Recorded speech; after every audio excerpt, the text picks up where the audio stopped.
Thank you very much, ladies and gentlemen, boys and girls, listeners of all ages, I guess. This is Just the Worst Podcast, episode number 4. I'm your host, Billy Donnelly, who you can find over at thisisinfamous.com as well as joeblow.com. And thank you for streaming, downloading, or however it is that you got to this particular show. We appreciate your patronage as you make your way through and listen to another episode, another week, as we go through all the latest happenings and events that take over the movie industry and Hollywood over the past few days. So that's the way we likes to do it, and that's the way we're going to do it one more time, and the time after that, and the time after that. Until this show eventually ends. But at least for this show, we'll just get to the most recent stuff. And, yep. So strap in and get ready, because here we do it. Let's just start off, I guess, over at Sony Pictures Animation, who looks to be entering into the Ghostbusters fray. Yep. It took a really, really, really long time over at Sony for anyone to do anything with the Ghostbusters franchise after Ghostbusters 2 kind of rendered that thing useless for a number of years.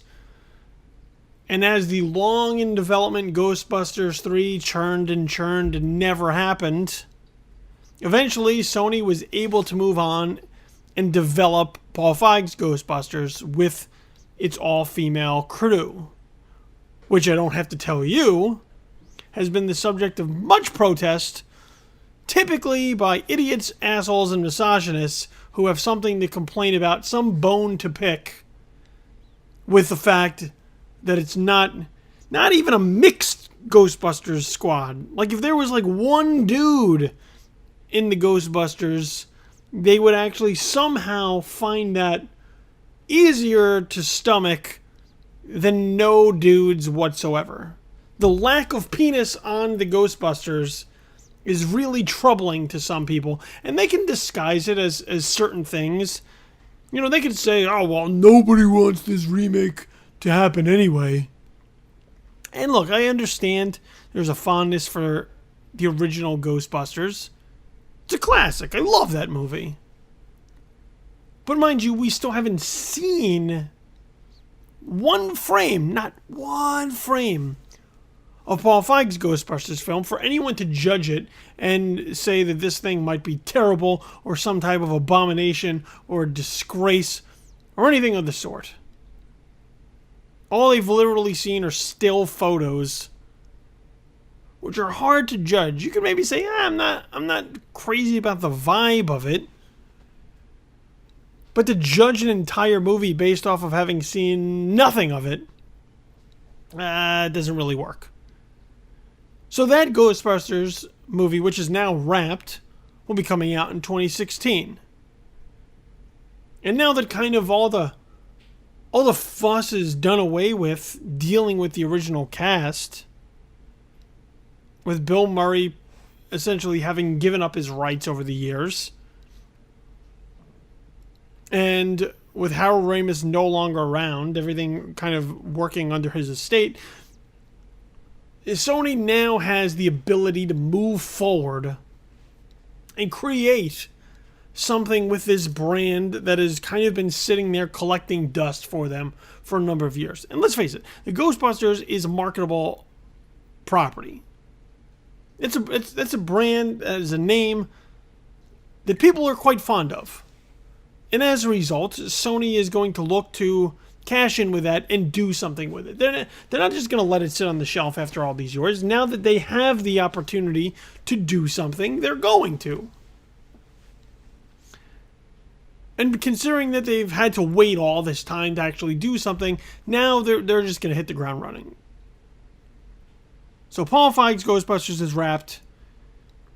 There'd long been rumors of a second Ghostbusters team, possibly a crossover and greater universe being built that would maybe have Chris Pratt and Channing Tatum involved. as well as the Russo brothers involved there as well, that's since been downplayed. But I think part of that may be due to trying to keep all of the focus on Paul Feige's Ghostbusters rather than allow another Ghostbusters film to not overshadow, but kind of undercut the very foundation of what this new Ghostbusters universe is going to be. So that would be 2 Ghostbusters. And then if they were to cross over and meet for a third one, now you have a Ghostbusters trilogy, a new Ghostbusters trilogy. But in addition, what Sony Pictures and Sony Pictures Animation wants to now do is further expand the Ghostbusters universe to now reach a younger audience, to reach kids, to reach families, to present the Ghostbusters brand to people who have no idea what the hell the Ghostbusters are. People who in 1984 and I believe 1988 for Ghostbusters 2 weren't even a thought of being conceived yet. Those are people who have no clue what the Ghostbusters are. So the plan now is to take the Ghostbusters and develop them for an animated feature film. Now, before anybody starts in on what a ridiculous idea that sounds like. Oh, the Ghostbusters cartoon? So stupid. Let's not forget that at one point in time, the Ghostbusters were animated. There was a Ghostbusters animated spin-off at one point in time. The real Ghostbusters were on television on ABC from 86 to 91, 7 seasons, 140 episodes, tons of merch, action figures, the whole 9. So they did it, and they made it work. People embraced that. And that wasn't just, fans of the Ghostbusters, of the original movie. Those were also kids. Those were kids who may have gotten to see the movie, but there were also kids that didn't. There were also kids that, at that point, hadn't been exposed to the Ghostbusters films, and as a result, the real Ghostbusters, that was their first shot at it. And they dug it. I think it was a Saturday morning cartoon. So now they had something regularly for them to be able to watch that catered to them, that fed their sensibilities. That's what Sony Pictures Animation is trying to do again. Only they're looking to do it on a bigger scale with the opportunity to make more money. And there's nothing wrong with that. I mean, I can't see anything wrong with that. People who want to hate on touching the Ghostbusters again are going to see everything wrong with that. But there's nothing wrong with the idea of Ghostbusters animated movie. I didn't think that Sony was moving in that direction. But now that that's the news that's coming out, now that that's what we're hearing, it certainly makes sense. Doesn't seem like a idiotic idea. Seems like it makes perfect sense in that Sony has the Ghostbusters now available to them, and they are looking into doing what they can with it after all these years of kind of sitting by and hoping that Ghostbusters 3 might eventually happen. Ghostbusters 3 is long gone. It's never happening. It's never happening. Never. And no matter what they do with the Ghostbusters moving forward, it's never going to take away from the first film. Ghostbusters 2 certainly didn't take away from Ghostbusters. We don't look at that sequel and go, they ruined everything. We just see it as a lesser sequel. And the first one is fantastic. And that will always be. Through Paul Feig's Ghostbusters. Through a second Ghostbusters film. Through a Ghostbusters animated movie. Through the real Ghostbusters which happened. Through the Extreme Ghostbusters which happened. Through a Ghostbusters video game which happened. Through Ghostbusters comic books which have happened. All of these things that have been built upon the idea of the Ghostbusters have never once tainted or changed or altered anyone's love of that film. If they have, I'm sorry. You have serious issues that you need to deal with, because your inability to cope here is astounding to me. But at least for right now, with the Ghostbusters animated movie, it's an interesting direction for Sony to take with their animation studio. And I am interested to see how this thing is built, how it plays, and how a new generation would embrace this. Especially since there are some tweaks. They're supposedly saying that the story may be told from the point of view of a ghost, rather than of the Ghostbusters. I'm not really sure how that works. But at least it's something different. They're trying something new. Give them the benefit of the doubt. They may also expand outside of New York City. Now, I don't know why you do that. New York City is kind of the hallmark of it. But, you know, that's it's just the way it is. They want to do something different. They want to move it outside New York City. They move it outside New York City. I think the New York City architecture and some of the more recognizable landmarks, that's kind of the strength of New York City. But it's not make or break for me. So that's what you got. With the Ghostbusters being built upon, now with an animated feature being in development over at Sony Pictures Animation. So once again, don't hate it. At least at this point, because there's nothing to hate. It's just an idea. We talked last week about Furious 8 and Universal's struggle to find a filmmaker to helm the next chapter of the Fast and Furious. There had been rumors in between this show and last show that Vin Diesel was jockeying for Rob Cohn to come and direct Furious 8, which was never really a legitimate idea. It just one that Vin Diesel kind of threw out there and hoped to jockey into position, but it just never really had any steam behind it. Then there was also the idea of Vin Diesel stepping behind the camera, which I think he was tempted to do.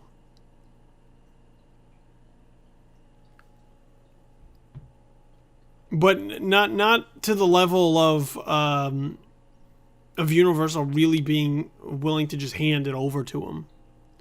So the word came down that Universal was considering 3 candidates. Really, everything came down to 3 directors who rose to the top of the list and were under consideration for Universal to do Furious 8.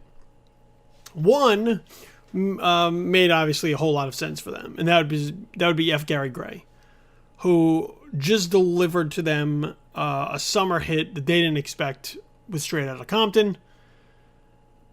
Has worked before with Vin Diesel doing A Man Apart, and really kind of has the sensibilities, both having worked with car chases, having worked with ensembles, and having worked with action pieces to fit right into the Fast and Furious movies. Set It Off is an underrated film that I dare anybody to go back and watch and tell me that it's not good. Set It Off is a really solid picture from F. Gary Gray.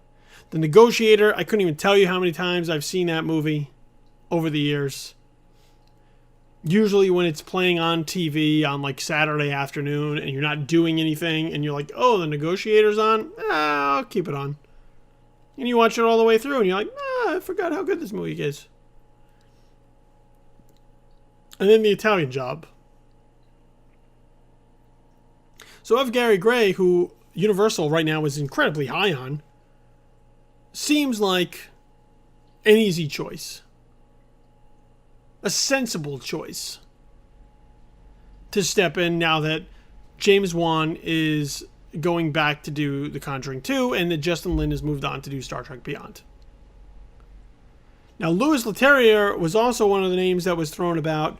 Obviously, another action background. He's worked with Statham, who may be coming back for Furious 8 as they try to kind of continue on with that thread.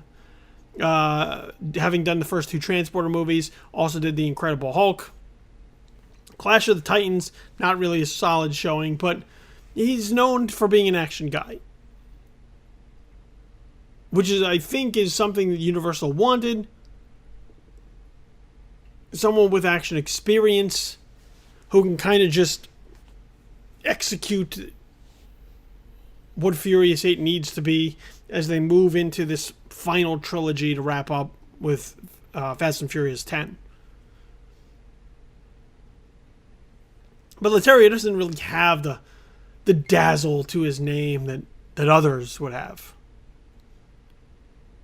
The other choice, who would seem like the outside choice, the long shot, is one of the more intriguing selections that they could possibly make. And that would be Adam Wingard. Now, Adam Wingard obviously doesn't exactly have the name value that F. Gary Gray or Louis Leterrier might have to them. And that's primarily because Adam Wingard cut his teeth in horror. The two VHS films, You're Next. But his last film he did, which was The Guest, which was a thriller, was a really solid flick that showed that he is able to do something outside of horror. The Guest is a really solid movie. And I don't think enough people saw it because of how small of a film it is. I actually think it's streaming on Netflix right now. So if you have a chance to go check out The Guest, do it. So that this time next week, when episode number 5 rolls around, you could say to me, you know what, you were absolutely right about The Guest and Adam Wingard being an interesting possibility for Furious 8. Now, it doesn't look like it's going to happen. Looks like F. Gary Gray is currently in talks with Universal to helm Furious 8. Reportedly he's supposed to meet with Vin Diesel this week, meet with Universal, hash it all out. You know, they want to make sure that Vin Diesel is in on the process. Doesn't really have any real say-so. Like, you couldn't veto F. Gary Gray and be like, nope, not my guy.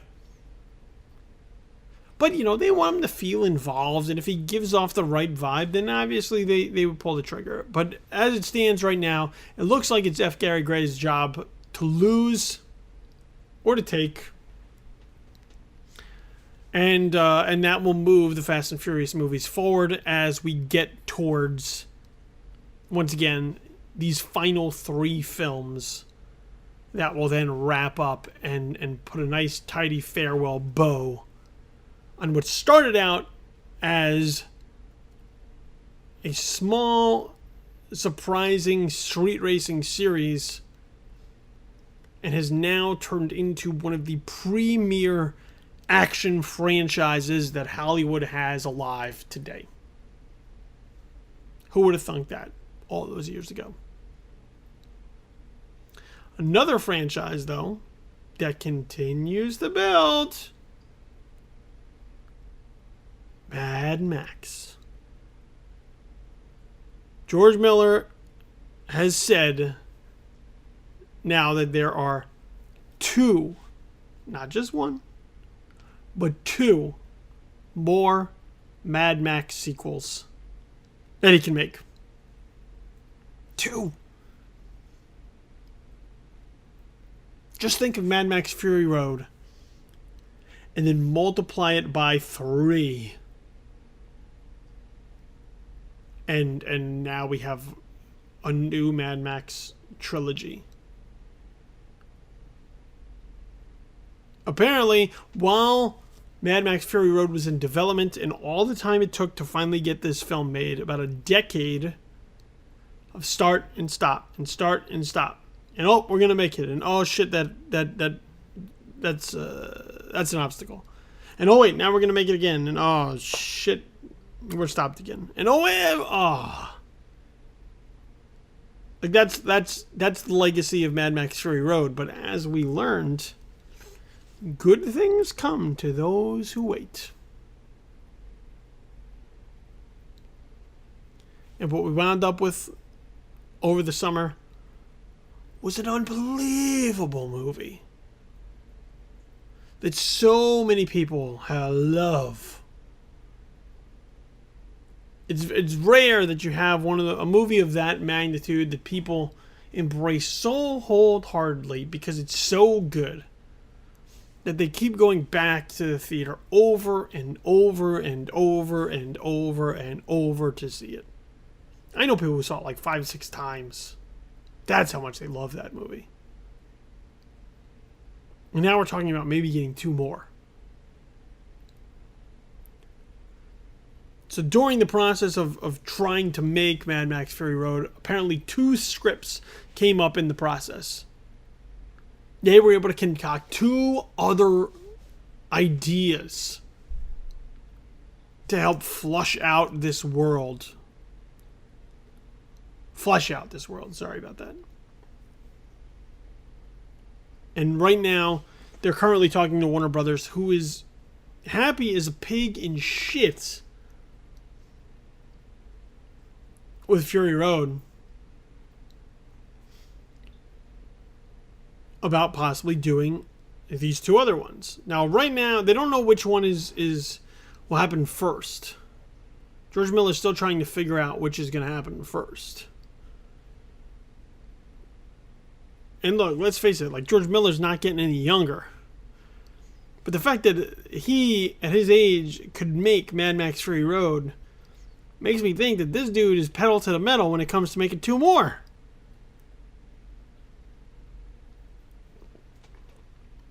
Two more Mad Max sequels? Where do we sign up? I gotta give blood? A kidney? A spleen? No? You're just gonna make it? Out of the goodness of your heart? As long as I go and I pay money to see it? You got yourself a deal. I will pinky swear. And I will not make that promise. Rather, I will not break that promise. I will make that promise. I vow to see both of those films. As long as they are good. As many times as I humanly possibly can. Fair enough? Good for me. That's Mad Max. Now, other sequels. There's a couple other sequels out there. That I don't know that anybody wants. And that deals with the Terminator. Now, earlier this week, reportedly, any future Terminator sequels were now on hold indefinitely. As we know, after the rights were bought up for Terminator again, there was an idea to maybe do 2. Then they expanded it out to maybe be able to do a whole trilogy between Skydance and Paramount. I think at some point there was going to be a TV show involved. It was going to be this whole big universe stemming from Terminator Genesis. They had all these ideas, all of these plans. all of these concepts of this larger shared universe like everybody else has. Oh, Marvel has one, and DC has one, and the Ghostbusters are trying to have one, and Fox has one with the X-Men, and everybody's trying, and Star Wars has one, and everybody's trying to have one. Why don't we just make one for the Terminator? Well, in theory, it could have worked. But the problem is that they forgot a really key component to building a universe. And that's that at the very start, it has to be good. It has to be good. It has to be interesting. It has to be something that somebody would want to watch some more of.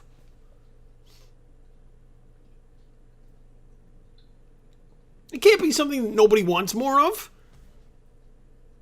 How do you build a universe from that? How do you build a universe when nobody wants to see the continuation of what you from where you started? And that's Terminator Genesis. Nobody wants to see more of that. Nobody wanted to see that. Nobody even knew what the hell it was. It was a restart, reboot, kind of sequel, continuation, alternate timeline, but not. Nobody knew what the hell it was. And then as they continued to spoil more and more of it, people definitely didn't want to see it. See, Paramount thought they were going to market it by saying, oh, well, people aren't really sure of what this thing is. Let's give them the spoiler so that then they go, oh, that might be interesting. Now I'll go see it. Except they got the spoiler and they were like, ew, that's bullshit. I'm not going to see this. John Connor's not a Terminator. He's the leader of the Resistance. Who wrote this horse shit? And who's messing with the canon? See, you can't mess with the canon.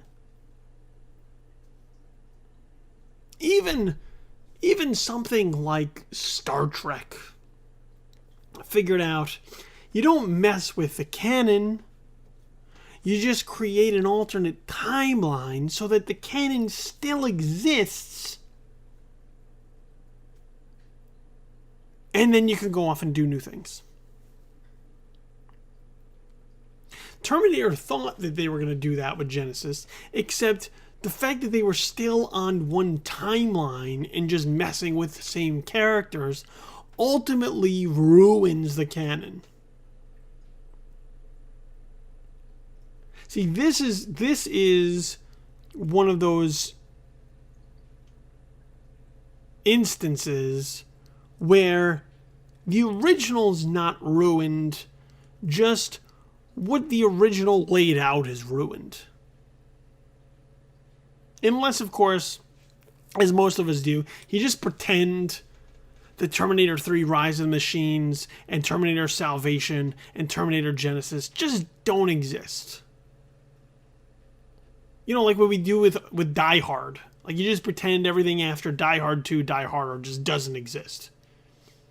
Some people are willing to accept Die Hard with a Vengeance in there. I'm not. But Live Free, Die Hard, the other one, you pretend like they don't exist. The longer some of these franchises go on, the later, worser entries, you just pretend that they never happened. And you don't allow them to spoil all the good stuff that came before. You know, nobody says that Kingdom of the Crystal Skull ruined the Indiana Jones films. We just pretend that film didn't exist. Same thing with Alien Resurrection, Lethal Weapon 3 and 4, Beverly Hills Cop 3. They go on and on. The franchises overstay their welcome. We just cast off the later ones as if like, well, clearly someone was having a mental issue. Let's just move on. Pretend it didn't happen. That's where the Terminator's at. Anyone who's really a fan of the Terminator franchise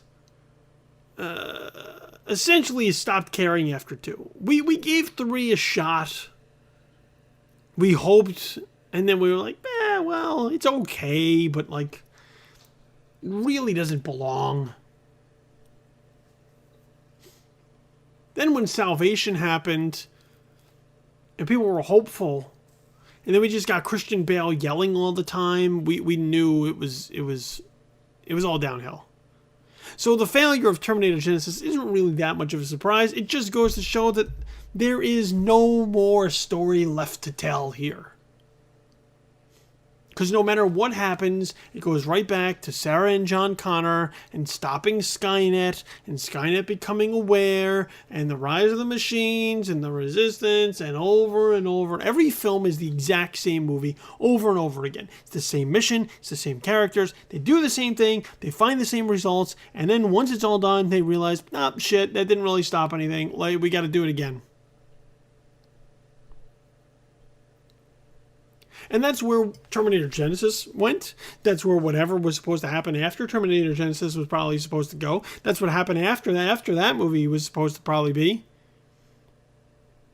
So you have these sequels that are now on hold. Why? No one in the United States went and supported these films. Overseas, in China, they did fairly well, but that's because anything does well over there. Overseas, they eat up American imported movies. The movies that we export from the United States, they love them. It doesn't matter what it is. They think it's great. Some of it's still very new to them. So as a result, they haven't really had a chance to kind of formulate their own tastes. They're just happy they got movies, period. And as a result, they'll go see Transformers Age of Extinction and think it's like the greatest thing ever.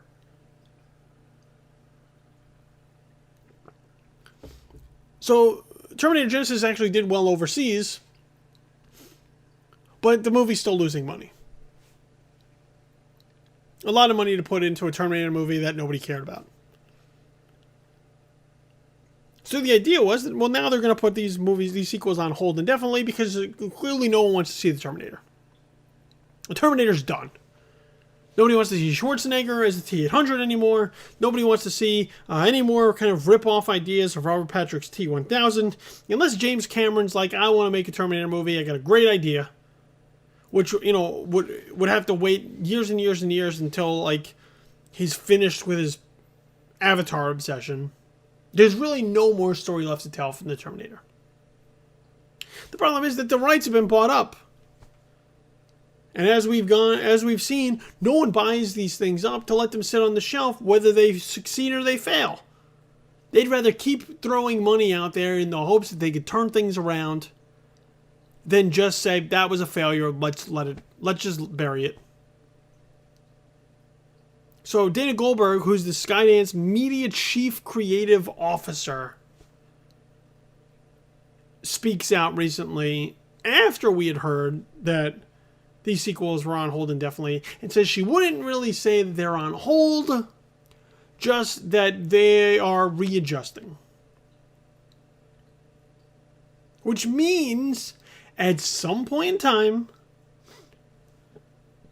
somebody's going to say, well, what about just making another Terminator movie? And they may not continue with the thread laid out by Terminator Genesis. They may go down a different path. They may recast. They may do something different. But they're going to still try and milk whatever they can out of the Terminator franchise because they paid for it.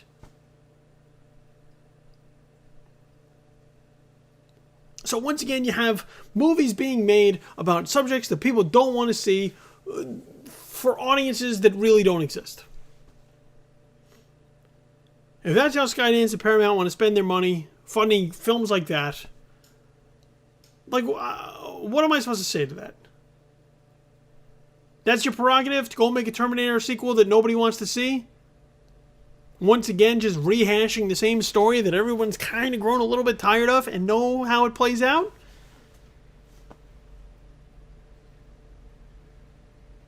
Go ahead. It's not going to work. Even at some point, China's going to get wise to it. At some point, they're going to say, nah, you know, this Terminator sequel, not so good. And then what? You just flushed like $150 million down the toilet. Brilliant. Brilliant! Go for it, if that's really what you want to do. We also had some movement on some big superhero films. Namely, in the way of directors being secured for a couple of fairly big projects. We'll start in Marvel Land, the Marvel Cinematic Universe. And we'll be able to see kind of the different paths taken between what Marvel is building with Phase 3 and what Warner Brothers is trying to build with their DC Cinematic Universe. Over at Marvel, they have now settled in on a director for the third Thor film, Thor Ragnarok. And it's going to be Taika Waititi, who most recently directed What We Do in the Shadows, the very low budget vampire mockumentary that starred Taika Waititi, as well as how am I drawing a blank on his name? Are you serious? How is it that I'm drawing a blank on the dude from Flight of the Conchords right now? I don't understand how this just happened.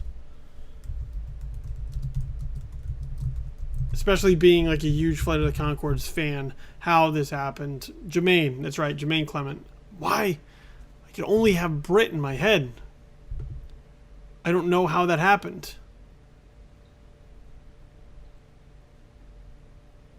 In any event,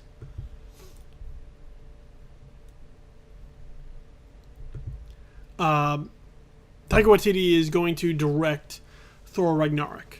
Now, reportedly, the second choice, or the choice that he beat out, was Ruben Fleischer, who did Zombieland and Gangster Squad, and 30 Minutes or Less, I believe.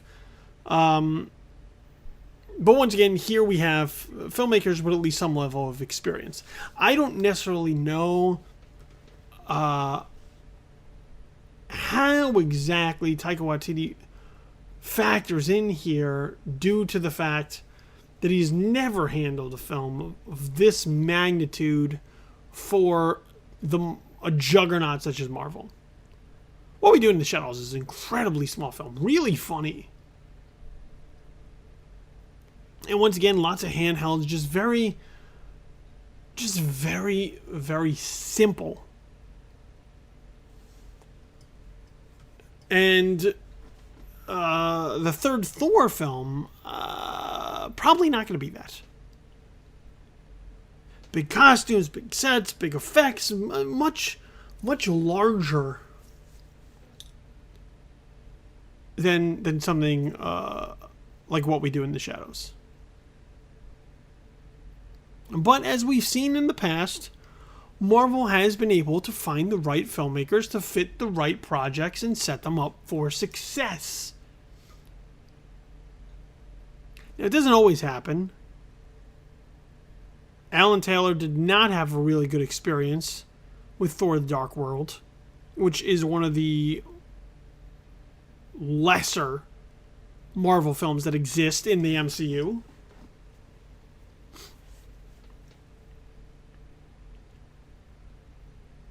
But that doesn't mean that Thor Ragnarok is going to necessarily fall into that trap that the last Thor film had.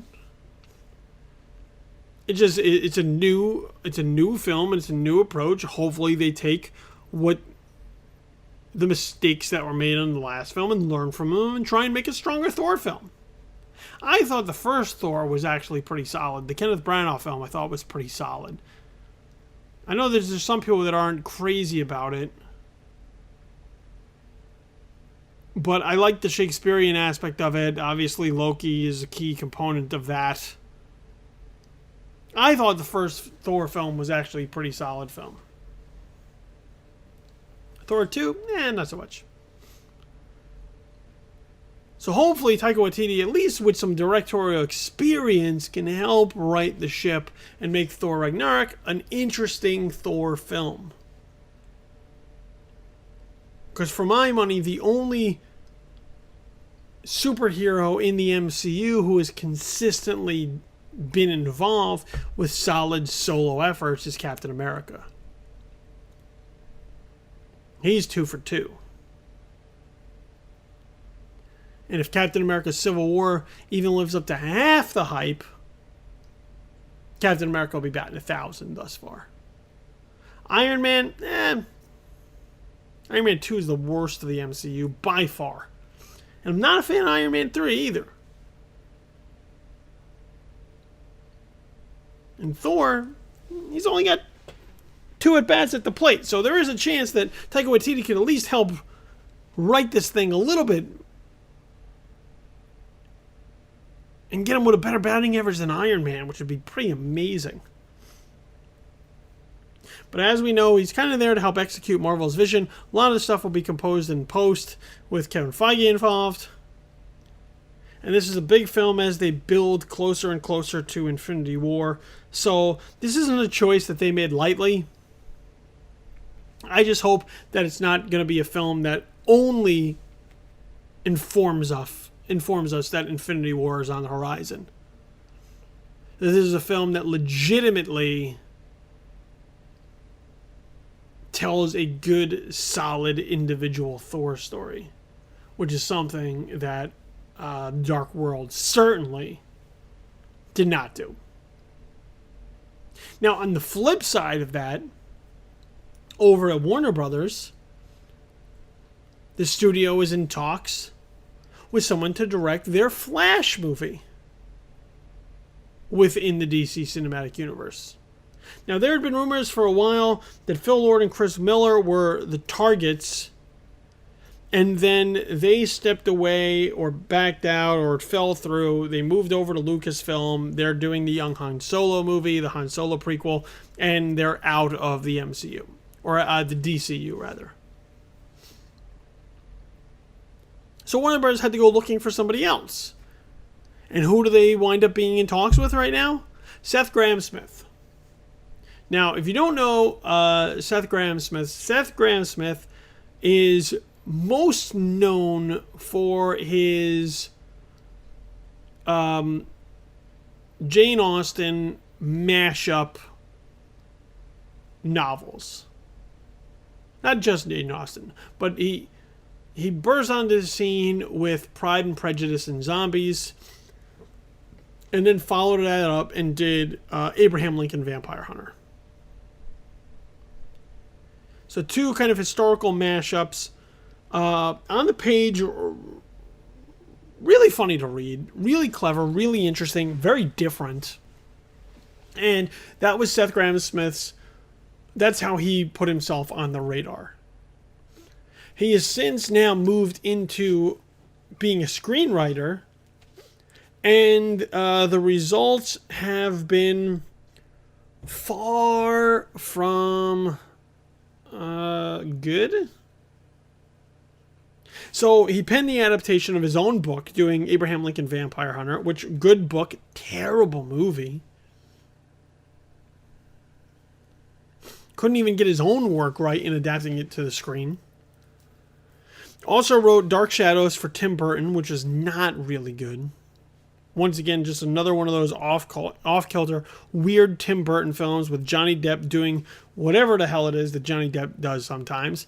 And, that long in development adaptation from the Dark Shadows TV show to the screen, just not well thought out. And not executed well either. It's a strange picture all around. Now, he's also in the midst of writing the Beetlejuice sequel, because apparently him and Tim Burton are like buddies now. And I think Michael Keaton has spoken highly of him to the point of their conversations and kind of what they may be looking to do with a Beetlejuice sequel. But once again, we haven't actually seen the Beetlejuice sequel, so it's tough to really judge something that still is in the development stage, just still in the concept stage of could we maybe still do this. As far as directing experience, the only thing that he's ever gotten behind the camera for, where he was in charge, were 2 episodes of the MTV show The Hard Times of R.J. Berger. That's it. So I find it a really odd choice to pick a guy with a spotty record as a screenwriter and no experience as a feature film director to helm one of the key individual components of building a DC cinematic universe with The Flash. Just an odd choice. There you have Zack Snyder on Batman vs. Superman: Dawn of Justice. I believe James Wan is supposed to come on board to do Aquaman. You know Snyder is jockeying for position to do the Justice League. There's been talks that Warner Brothers wants George Miller to come in and do something here.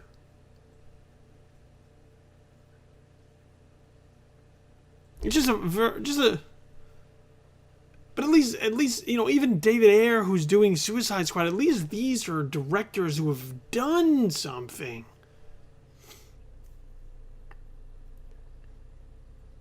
Who've made something, even if it was something small, to kind of help get their feet wet. Taika Waititi over at Marvel has at least done something to show that he can manage a cast, that he can manage a crew, that he can see a vision all the way through and create a film that people dig, that they enjoy, that they like.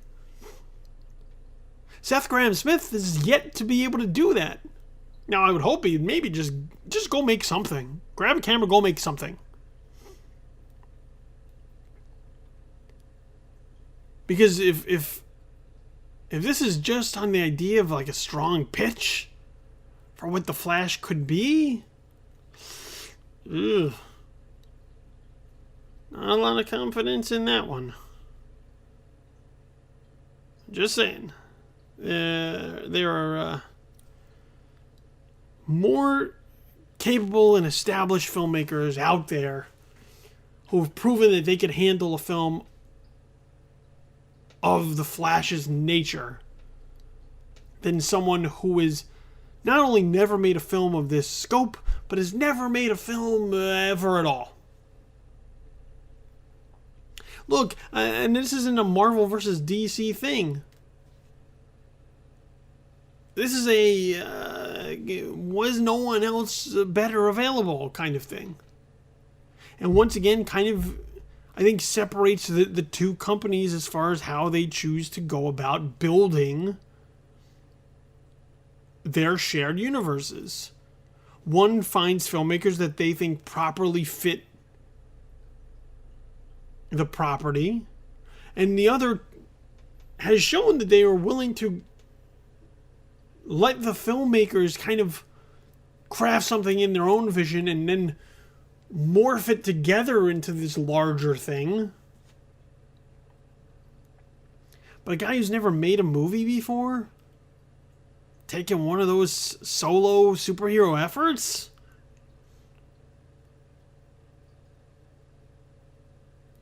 I'm going to cast a vote of no confidence there. All right. It's also been the week of nostalgia. So to kind of get out of the doldrums there a little bit. So a couple of things to get excited about. It's 2015.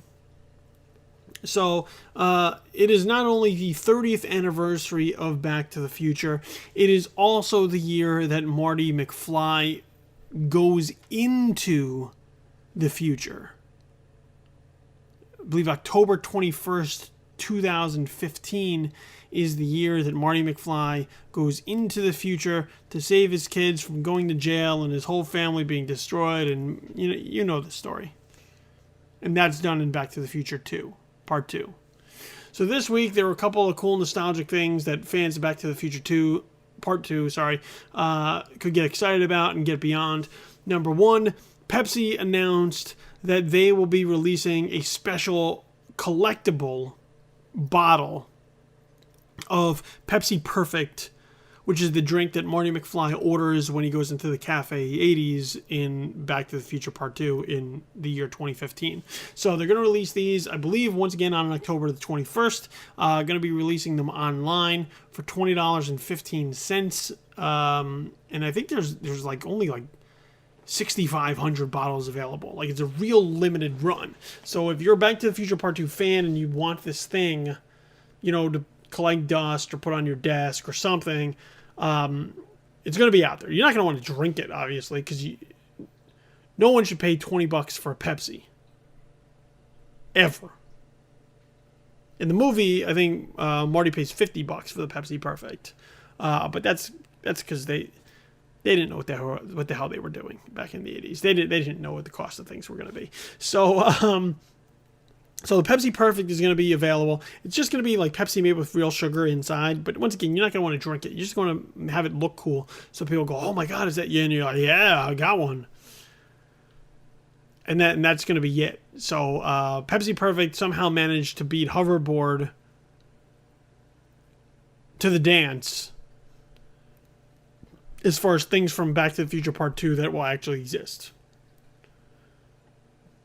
So even though Coke is better, good for you, Pepsi, for doing us a solid here. You even beat the Nike self-lacing shoes, which they say are coming, but we haven't really seen any evidence that like they're immediately here. So I'm not going to believe it until I see it. So in the meantime, like, Pepsi Perfect is all we got.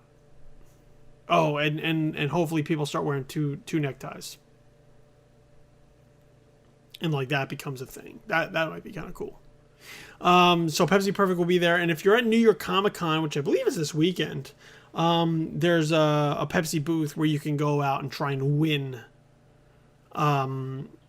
your own bottle before they're put up for sale. So you can check out that online. Just Google Pepsi Perfect and you'll get all the details as far as what you got to do at New York Comic Con if you want to try and score yourself a Pepsi Perfect collectible. The other thing that was cool is that Universal Pictures Home Entertainment cut a trailer for Jaws 19, which is the film that's playing at the Holomax in Hill Valley when Marty McFly once again goes back to 2015. It is the yet another Jaws sequel, something they first saw a Jaws franchise eventually building towards. It was directed by Max Spielberg. It was going to be shown in Holomax, which isn't a thing. We do have IMAX, so at least you were halfway there, but we don't have hologram films yet. So that's not out there. But they did cut a trailer for Jaws 19, which kind of showed exactly how we got from Jaws 1, 2, 3, and Jaws the Revenge all the way up to this point with what each of those different installments were built around. So hit up YouTube, you can go find it, just search for Jaws 19. It's really clever and pretty funny, and if you're any kind of fan of the Back to the Future trilogy, or in particular Back to the Future Part 2, I think you'll get a kick out of it. So make sure you check that out. Those two things for Back to the Future fans, I think you'll really enjoy them. It's that time of the show where we feed right into our namesake and we pick out just the worst thing that we could have possibly come across over the course of this week. And that would be the announcement and the confirmation that HBO is in preliminary discussions with Zack Snyder to adapt WATCHMEN into a series for the cable network. Collider reported this at first, that there was just talks of it, discussions, meetings, whatever. Really, really thin story that I kind of lost my shit on when it first came out. Since then, HBO has confirmed, yes, we are having preliminary discussions. But once again, this doesn't mean that a Watchmen series is destined or guaranteed to happen. Just something they're considering, that they're having conversations about, and they'll see where it goes from there. Watchmen, obviously the beloved and critically acclaimed Alan Moore graphic novel that Zack Snyder did manage to turn into a feature film after a number of failed attempts by other filmmakers to try and tell the Watchmen up on the big screen, to adapt it, to take that story and make it into a movie. And this is why I find this to be just the worst. Is that I don't know that there is any reason to go back and revisit The Watchmen, whether it's in a series or another film. I just don't think that there's anything there.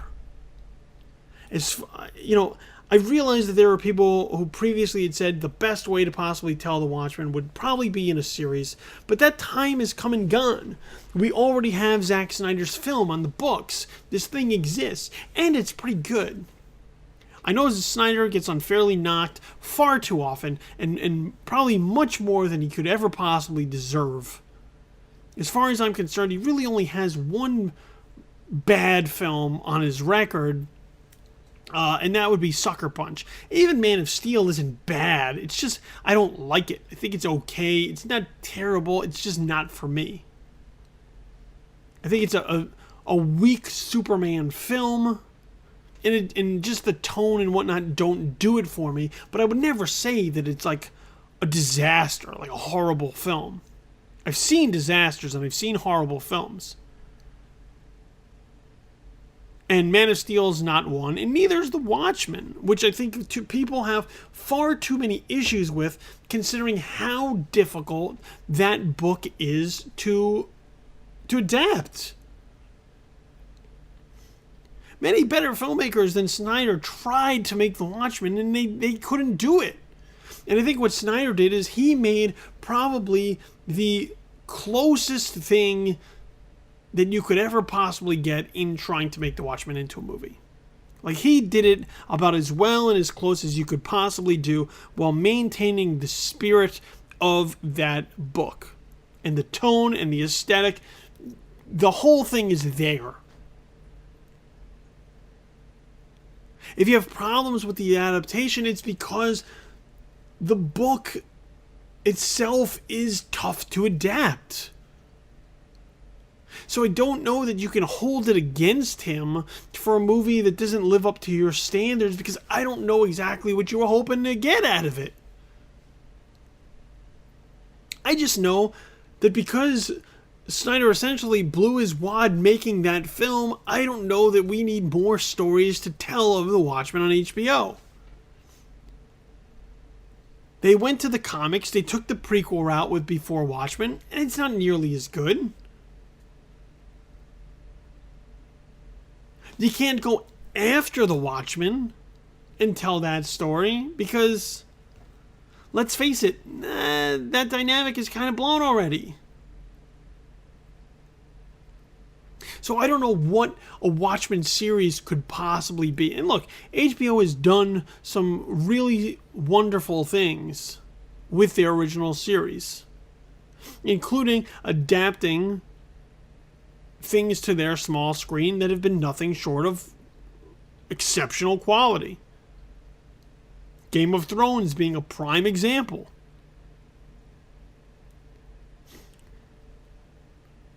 But Game of Thrones, I think, is built for that serial type of storytelling. The Watchmen could have been there, but I don't know that there's anything left to tap out of there in order to create the series. If it comes out, I will absolutely go in with an open mind and hope for the best.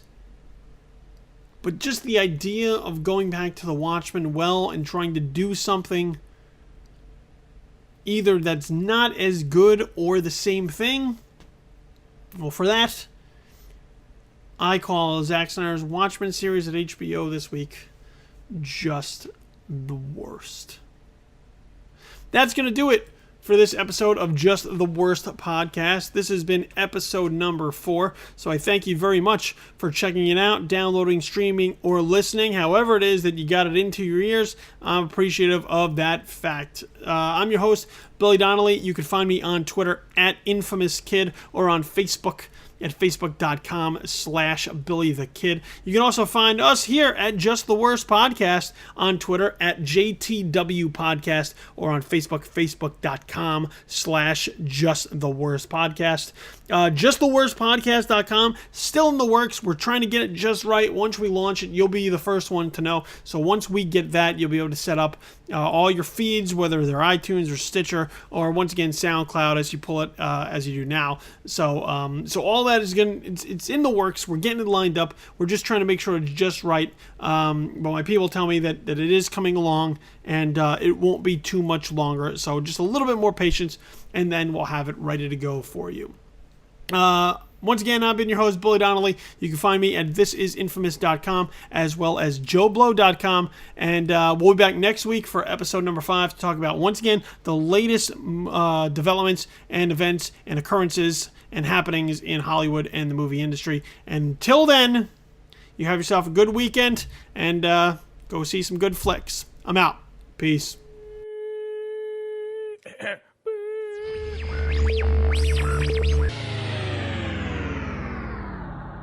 Just the Worst Podcast episode number 4 has been a presentation of Just the Worst Podcast